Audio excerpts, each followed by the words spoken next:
제44차 정책조정회의를 시작하도록 하겠습니다. 오늘은 6월의 첫째입니다. 잘 아시는 바와 같이 6월은 보훈의 달인데요. 국가와 그 공동체 사기 위해서 헌신하고 노력하시다가 먼저 희생하신 그분들의 뜻을 새기는 그러한 한 달이 그 12달 중에 이 보훈의 달이 물론 12달인데 그런 의미는 되새겨야 되지만 이번 6월만이라도 좀 더 특별한 한 달을 보냈으면 좋겠다는 생각합니다.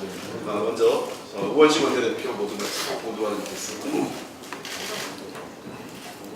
이낙연 총리 후보자 인준이 어제 통과됐습니다. 문재인 정부의 본격적인 시작이 오늘부터라고 말할 수 있습니다. 당청 간 원활한 협조와 120명 의원님들이 똘똘 뭉쳐서 쉽지 않은 관문을 넘어섰습니다. 더불어민주당 전체 의원님들과 원내 지도부 여러분들께 감사 인사드립니다. 국정 공백을 하루라도 빨리 메우기 위해 대승적 결단을 해주신 야당에게도 깊은 감사를 드립니다. 그러나 초대 총리 인준에 300명 의원 모두가 함께하지 못한 것은 매우 아쉽습니다. 여당이 협치의 정신을 구현함에 있어서 조금 부족함이 있다면 넓게 이해해 주시기 바랍니다. 야당에게 앞으로 더 낮은 자세로 더 가까이 경청하며 그 부족함을 채우겠습니다. 협치는 반드시 계속되어야 하고 더욱 폭넓게 이루어져야 합니다. 여야정 상설협치 구성을 통한 공통공약 이에 합리적 인사검증 기준 마련 등 내실을 채워서 협치의 시동을 다시 걸겠습니다. 이낙연 총리는 이제 인준 표결이 이루어진 만큼 국정안정과 조속한 내각 구성에 만전을 기해 주시기 바랍니다. 왕만 있던 장기판에 차도 놓고 포도 놓여졌다 할 것입니다. 더불어민주당은 앞으로 남은 국무위원 인사청문회에서도 무사히 치러내서 말도 놓고 상도 놓고 그렇게 장기판을 다 갖추어서 신명나는 민생정치, 새로운 대한민국을 만드는 개혁을 이루어내도록 하겠습니다. 어제부로 박근혜 정부의 국정역사교과서가 역사 속으로 사라지게 되었습니다. 교육부가 중고등학교 역사교과서 발행체제를 국정검정 혼용해서 검정체제로 전환하는 고시 개정을 완료했습니다. 이로써 박근혜 정부의 역사 왜곡, 역사 퇴행 정책은 종식되었습니다. 참으로 천만다행입니다. 국정역사교과서의 무리한 강행은 국론 분열뿐 아니라 교육 현장의 극심한 혼란까지 야기시켰습니다. 친일 독재 미화 교과서로 전락한 역사교과서는 전국 중고등학교 중 단 한 곳만이 연구학교를 신청하는 등 교육 현장에서 철저히 외면당했습니다. 깜깜이 집필 과정도 모자라서 보조교재, 기치용 교재 꼼수까지 부리며 44억 원의 국민 혈세를 낭비했습니다. 100년 대계 교육정책을 만들어야 할 교육부는 정권의 입맛에 따라 혼란을 부추기고 혈세 낭비의 책임에서 결코 자유로울 수 없습니다. 더구나 문재인 대통령의 신속한 처리 지시에도 불구하고 미적대던 태도는 반드시 개혁을 통해 바꿔야 할 필요성을 다시 한번 각인시켜준 일입니다. 두 번 다시는 아이들 교육을 정치적으로 이용하는 그런 일이 없도록 제도적으로 종지부를 찍어야 합니다. 국민 여론을 무시하고 국정 역사 교과서를 강행한 책임은 반드시 물어야 합니다. 더불어민주당이 발의한 국정교과서 금지법이 지난 1월 교문위를 통과해 법사위에 계류 중에 있습니다. 이것도 반드시 통과시켜야 합니다. 어제 국정농단의 한 핵심 축인 최순실 씨의 딸 정유라가 송환되어 입국했습니다. 정 씨는 삼성 특혜 지원과 이대 부정 입학의 당사자이고 국정농단 사건의 핵심 인물입니다. 정 씨가 입국한 만큼 검찰의 철저한 수사를 통해서 명명백백한 진실을 밝혀야 할 것입니다. 검찰이 어제 이대 입시 학사비리 혐의로 최순실 씨에게 징역 7년을 구형했고 배움을 통해 누구나 성공하고 행복해질 수 있다는 사회의 믿음을 무너뜨리고 사회의 공명성을 심각하게 훼손했다고 지적했습니다. 이것이 바로 정유라 특혜와 관련된 국정농단의 본질입니다. 다시는 이 나라의 청년들이 무너진 정의에 좌절되지 않도록 국정농단 이 비정상을 바로 잡아야 할 것입니다. 이상입니다. 네, 다음은 김태년 정책위 의장 의원 있겠습니다. 예, 반갑습니다. 김태년입니다. 정부와 공공기관은 하절기에 들어섭니다. 그래서 다 넥타이를 안 매죠? 그래서 안 네. 넥타이를 풀면 체감 온도가 3도 정도 내려간다고 합니다. 에너지 전략을 일단 그때로 협조해 주시기 바랍니다. 어저께 이제 새로운 정부가 들어서고 또 우리 더불어민주당이 9년 만에 집권당이 되고 나서 첫 당정협의를 개최를 했습니다. 그리고 당으로서도 그렇고 개인적으로도 아주 감개가 우리한테 했었는데요. 크게 관심 가져주신 언론인 여러분께도 감사를 드립니다. 어제 당정협의회는 잘 아시다시피 일자리 창출을 위한 추경 편성 방안에 대한 논의였습니다. 아울러 일자리 100일 플랜에 대한 보고도 있었습니다. 어제도 말씀드렸지만 어제 당정이 협의한 그 방향에 대한 이번 추경 방향에 대한 결론부터 말씀을 드리면 일자리를 중심으로 또 국채 발행 없이 최대한 신속하게 처리한다. 이런 원칙에 합의를 한 것입니다. 신속하게 해야 된다라고 하는 것은 수경의 성격상 집행 기간이 매우 중요합니다. 효과가 나기 위해서는. 그래서 제때 추경을 처리하지 못하면 효과가 반감되기 때문입니다. 그리고 이번 추경은 일자리입니다. 또 민생입니다. 그래서 대규모 SOC 사업 또는 선심성 지역 예산 배정 이런 게 없습니다. 또 방금 말씀드렸듯이 국채 발행과 같은 별도의 국가재정 공원이 없습니다. 이런 산무 추경이 될 것입니다. 무엇보다도 국가 재난이 될 청년 일자리 문제를 해결하는데 초과 세수를 활용한다는 점에서 국민이 낸 세금을 다시 국민에게 환원시킨다. 이런 의미도 있을 수 있을 것 같습니다. 가장 논란이 많은 공무원 추가 채용과 관련해서 말씀을 드리고자 합니다.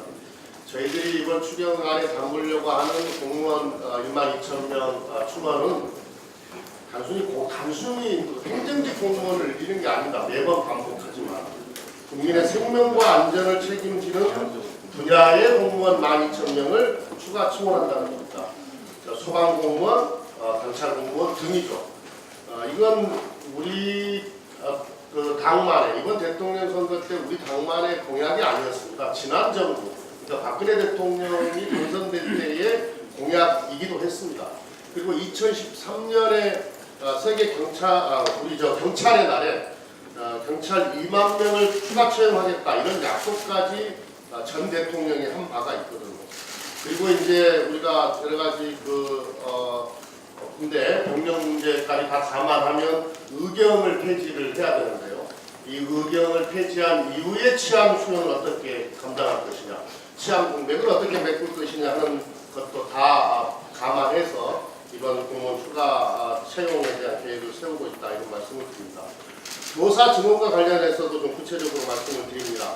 현재 그 국립특수학교 교사 법정 필요 인원이 한 17,800명 정도 됩니다. 그런데 실제 배치된 교사는 11,000여 명입니다. 그러니까 법정 정원의 한 66% 정도밖에는 안 되는 수준이죠. 장애인의 평등한 교육권을 위해서라도 이런 특수분야 교사 충원은 반드시 필요하고 이것 또한 지난 정부의 공약이기도 했다는 말씀을 드립니다. 또 국공립 유치원 확대를 위한 유치원 교사 인력 확충, 학교 보건법에 따라서 반드시 배치하도록 되어 있는 보건교사, 그리고 학교 급식법에 따라 의무적으로 배치해야 하는 영양교사도 다 법적 인원을 충원할 필요가 있습니다. 이것은 일자리를 늘리면서 또 교육의 질을 높일 수 있는 방안이기도 합니다. 이것 또한 지난 박근혜 대통령의 공약이기도 했습니다. 또 군 부사관 충원 문제도 우리가 의무병력 감소로 인한 국방 전력을 강화하기 위해서 또 꼭 필요합니다. 이건 야당도 충분히 동의하리라고 봅니다. 또 이 사회복지 공무원 이건 그간 부족한 인력과 극한의 업무 강도로 고통받는 현장을 감안해 볼 때 사회복지 제도 강화 차원에서 확대하는 것이 것입니다. 이것 또한 지난 정부의 공약이기도 했습니다. 그리고 이번 추경은 이런 이제 공무원뿐만이 아니라 노인 일자리와 같이 소외계층을 위한 예산도 담고 있다는 점에서 국민을 위하고 또 민생을 보듬는 추경입니다. 과거하고 다른 추경, 또 효용성 있는 추경, 또 우리 국민들이 직접 몸으로 느낄 수 있는 그런 추경이 될 수 있도록 당정이 최선의 노력을 다하고 또 야당에도 충분히 설명하고 이해를 구하도록 하겠습니다. 이제 6월 국회가 시작이 되었는데요. 방금 말씀드린 추경 처리와 함께 또 이 법안 처리도 해야 합니다. 밀린 법안들도 처리를 해야 되고 또 새롭게 우리가 처리해야 될 것들도 있습니다. 우선 우리 원내대표님께서도 계속 협치를 강조하고 계시는데 협치를 위해서라도 이번 대선 때 나왔던 공통 공약에 근거한 법안, 즉 이 협치 민생 법안 이걸 우선적으로 야당과 함께 협력해서 처리할 필요가 있을 것 같습니다. 첫째로 블라인드 채용 강화를 위한 채용 절차 공정화, 또 대기업의 일감 몰아주기 규제 대상 기준을 강화하는 독점 규제 및 공정 거래에 관한 법, 또 신용카드 우대 수수료율 적용 가맹점의 매출액 기준을 상향시키고 또 우대 수수료율 인하 및 수수료율 상한제를 도입해 신용카드 가맹점의 부담을 완화시키는 이런 법안들도 있습니다. 또 국민안전민생 법안들도 있습니다. 예를 들면 대형 화재로부터 전통시장을 보호하기 위한 화재 예방 소방시설 설치법, 또 우편 집배원의 안전과 처우를 개선하기 위한 우편법, 이와 같은 국민 안전과 관련한 민생 법안도 있고 상당수 처리할 예정이라는 말씀을 드리고, 또 우리가 공정사회를 위한 민생 법안들도 상당히 많이 지금 이미 제출이 되어 있습니다. 이런 법안들도 우선 처리 법안으로 선정해서 반드시 처리하도록 그렇게 노력하겠습니다. 사드 관련해서 간단하게 한 말씀만 드리면요, 이제 보건 누락도 심각한 문제인데요. 저는 지난 정부의 이 공직자들, 최고 공직자들이 도대체 어떤 자세로 이 공직에 임했었는가 하는 점에 있어서 대단히 의아함을 넘어서서 분노스러운데요.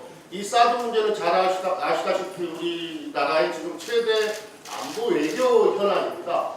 그러면은 새로운 대통령이 이제 선출이 되고 직무를 시작하게 되면 김관진 안보실장은 최우선적으로 이 사드와 관련한 모든 내용에 대해서 우선적으로 보고를 하는 것이 당연한 의무이고 그게 공직자의 자세인데, 이걸 감추고 제대로 인수인계를 하지 않았다. 이건 상식적으로 용납할 수도 없고 매우 분노스러운 일입니다. 이건 철저하게 조사를 해서 이런 일이 다시는 벌어지지 않도록 해야 될 일이고요. 또 만약에 책임을 져야 될 사람들이 있다면 반드시 책임을 물어야 한다. 이렇게 생각합니다. 이상입니다. 네.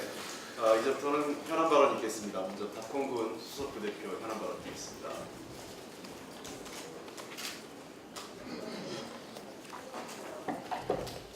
네. 총리 임명 동의안 통과로 기나긴 국정 공백의 끝에 비로소 국정의 중심축이 바로 세워졌습니다. 이낙연 총리의 새 정부 내각이 순조롭게 이루어지고 또 조기에 국정이 안정될 수 있도록 책임 총리로서의 책임뿐만 아니라 협치의 새 출발점으로서의 역할도 잘해 주실 것이라고 믿습니다. 협치 시대를 여는 첫 시험대였던 임명 동의 과정에서 자유한국당이 함께하지 못한 것은 대단히 아쉽습니다. 하지만 사당 체제의 한계 우려와 함께 새로운 가능성도 보여줬다고 봅니다. 여야가 정반대의 길로 서로 갈라선 것은 아니라고 생각합니다. 여야가 협치를 만들어가는 과정에서 생기는 진통입니다. 더 지혜롭게 단단한 협치 리더십을 발휘해서 협치의 문을 활짝 열어가겠습니다. 우선 협치를 위해서는 먼저 합의된 것부터 성큼성큼 실행해 가는 것이 매우 중요합니다. 그런 점에서 우선 우리 원내대표께서 말씀하신 것처럼 대통령과 원내대표들이 합의한 이하정 협의체가 조속히 가동돼야 됩니다. 이하정 협의체가 협치의 틀이라면 그 알맹이 내용은 공통 공약이 되겠습니다. 국정기획 자문위가 이 공통 공약과 관련해서 1차적으로 좀 정리를 했다고 하는데 결국 이 이하정 협의체에서 이게 우선적으로 논의되는 것으로 이렇게 정리가 될 걸로 보입니다. 그리고 지난 29일 있었던 교수단체 원내대표 간의 합의에 따라서 인사청문 제도 개선과 검증기준 마련을 위한 운영에 대해 소위 구성권에 대해서 원내 수석 부대표들의 회동을 그제 가졌습니다. 그런데 아쉽게도 진전된 소득은 아직 없습니다. 야당은 인사청문회가 좀 끝나고 나서 논의하자고 하지만 청와대 5대 인사 원칙에 따른 소모적 논란과 또 대치를 사전에 예방하고 최소화하기 위해서는 국회 차원의 검증 기준을 만드는 논의를 조속히 시작하고 큰 틀의 방향을 제시해야 합니다. 그래야 줄줄이 이어질 청문회가 협치를 깨는 장이 아니라 협치의 동력을 강화시키는 그런 계기가 될 겁니다. 다시 한번 야당의 조속한 합의 이행과 논의 착수를 촉구드립니다. 내일부터 김상조 공정거래위원장 후보자를 시작으로 인사청문회가 본격화됩니다. 국민들의 관심은 후보자들에 대한 꼼꼼한 검증뿐만 아니라 여야 협치가 어떻게 전개될 건지에도 쏠려 있습니다. 이번 인사청문 전국을 갈등이 아니라 협치의 내용과 형식을 완성시키는 협치 전국을 만들어 달라는 것이 국민들의 간절한 민심입니다. 그러기 위해서는 여당도 야당도 모두 바뀌어야 합니다. 야당은 무조건 반대하고 여당은 무조건 후보자를 엄호하는 식의 과거 국회를 되풀이해서는 안 되겠습니다. 우리는 여당이라고 해서 대충할 생각이 추호도 없습니다. 오히려 야당보다 더 야당 같은 자세로 과연 국민의 눈높이에 맞는 인사인지 엄격하게 꼼꼼하게 검증하고 자격 미달의 후보가 있다면 과감히 걸러낼 겁니다. 야당도 반대를 위한 반대, 당리 당략에 따른 발목 잡기를 지양해야 될 겁니다. 특히 인사청문위원들의 판단을 전적으로 존중해야지 당 지도부에 의해서 정치 쟁점화하는 것은 상마해 주실 것을 거듭 요청드립니다. 누구는 안 된다고 미리 예단해 놓고 과도한 의혹 부풀리기와 흠집 내기를 통해서 결과를 짜 맞추려는 것은 협치 정신이 훼손될 우려가 있는 만큼 신중해야 합니다.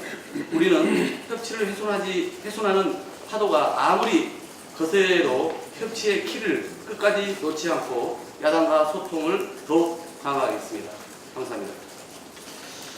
예, 정책위 수석부의장으로서 몇 가지 말씀을 드리겠습니다. 다음은 하나도 알아주시겠어요? 우선 그 사드 관련돼서 상당히 많은 문제점을 야기하고 있는 것 같습니다. 사드 발사기 4기의 추가 도입 단입과 관련된 내용이 보고가 누락된 것에 대해서 청와대는 이미 고의적 보고 누락으로 발표를 한 바 있습니다. 사드 보고 누락과 관련돼서 제가 몇 가지 또 사드 전체 도입 과정과 관련돼서 제가 보는 그 국내적 문제, 외교 문제는 차치하더라도 국내적 문제 한 3가지 정도로 제가 말씀을 드릴 수 있을 것 같습니다. 첫째는 안보 문제에 대한 지나친 비밀주의와 법 절차 무시입니다. 흔히 안보의 특수성이나 안보의 중요성을 과대 포장하면서 이것을 비밀리에 처리하거나 또는 관련된 법적 절차를 무시하는 것이 이러한 문제를 자초했다 저는 생각을 합니다. 그래서 안보 문제조차도 관련된 법 절차를 지키고 국내적 공론 과정과 투명성을 가급적 지키는 것이 앞으로 우리가 해결해야 되는 과제라고 생각하고요. 두 번째, 이게 군에 대한 문민 통제 문제입니다. 전 세계적으로 군은 전문성과 물리력으로 독점한 집단이기 때문에 어느 나라든 민주적 정부는 군에 대한 문민 통제를 여러 가지 장치를 갖고 있습니다. 우리도 지난 소위 김영삼 정부의 문민 정부 이후부터 끊임없이 군에 대한 문민 통제를 강화했는데 그러한 것이 이번에 제도적인 한계나 결함이 드러난 것이 아닌가 생각해서 새로운 정부에서 이걸 보완을 해야 될 것으로 생각됩니다. 세 번째는 이번에 드러나는 것인데요. 일부 특정 직위나 자리를 국내 사조직이 독점했다는 것이죠. 이미 기사가 나왔지만 알자웨라고 해서 34기부터 43기 한 100여 명이 넘는 이 사람들이 국내 핵심 보직, 특히 정책실장, 국방정책실장들을 포함한 또 주요 사단장직을 자기들끼리 돌려막으면서 이러한 일들을 처리했다는 것은 매우 경악스러운 일입니다. 바로 지난 80년대 군사 쿠데타가 가능했던 게 하나의 사건이었는데 그 하나의 사건 이후에 알자회도 사실은 김영삼 정부 시절에 해체된 것으로 생각했는데 이명박 박근혜 정부에서 다시 부활한 것 같아서 이 문제에 대해서 이번에 관련된 사조직과 관련돼서 군의 보직, 특성한 보직이나 또는 인사를 독점했던 것이 밝혀진다면 감찰을 통해서 엄격하게 이 문제는 처단해야 된다고 생각합니다. 사드 문제에 대해서 이 국내 절차와 관련된 절차는 반드시 여러 가지 감사나 문명 통제를 통해서 또는 필요하다면 국회에서 청문 절차를 거쳐서라도 이 문제를 해결하고 밝혀야 된다고 생각합니다. 두 번째 제가 말씀드리고 싶은 것은 가습기 살균제입니다.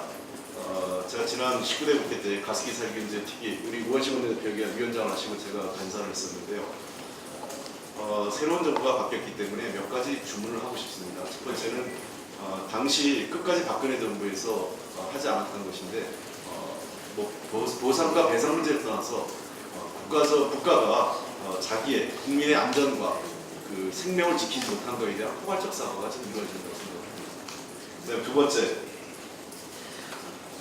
이런 기업의 잘못으로 인해서 또는 국가의 제도적 결함으로 인해서 피해자가 발생했을 때 피해 여부를 피해자 스스로 밝히는 게 아니라 해당 기업이 자신들의 잘못이 없는 것을 스스로 입증하게 만드는 것으로 접근 방법이 바뀌어야 됩니다. 현재 가습기 피해자 같은 경우가 피해 신고가 5,500명이 넘는데 그 중에서 인정된 것은 단 280여 명이 불과합니다. 300명도 안 됩니다.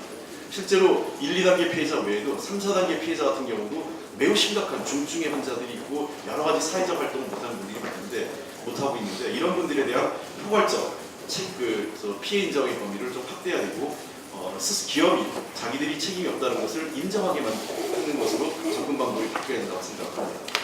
그 다음에 세 번째는 기업의 책임성 강화입니다.